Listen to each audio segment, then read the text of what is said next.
In today's training, we'll review how to use the AR inquiry tool to view and manage open balances for customers.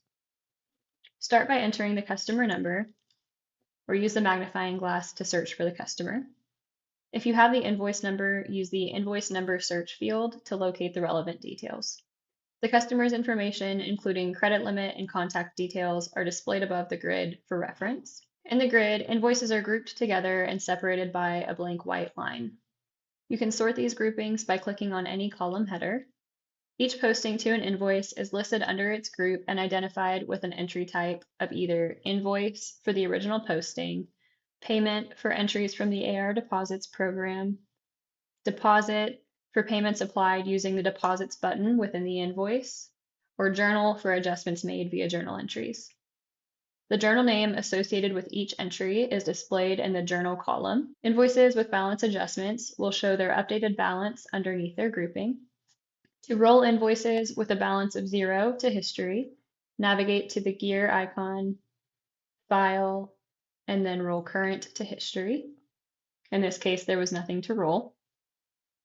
To view invoices that have been rolled to history, click the history checkbox, enter a date range to search through, and click the blue arrow to load results. To exit the history view, simply uncheck the history checkbox.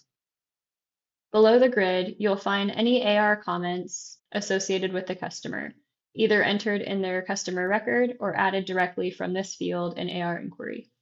For a detailed breakdown of balances by aging range, navigate to the Aging tab where you can view the current aging summary for this customer.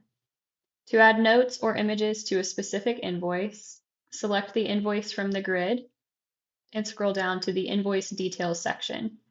Here you can enter a payment promise or receive date, set the invoice to a status of dispute and include a reason, and then click Update. This is also where you can include comments specifically for this invoice and click Update. Invoices with comments added will appear highlighted in green in the grid. Invoices set to a status of dispute will be highlighted in red. To attach an image to the invoice, make sure you've selected the invoice from the grid, scroll down to Invoice Images, and drag and drop your image into the dotted field, and then click Add. Once added, all images will appear in the file name dropdown.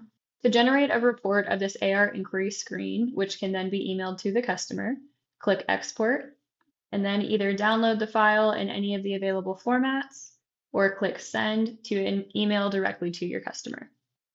And that's how to use the AR inquiry tool to manage customer open balances. Thanks for watching.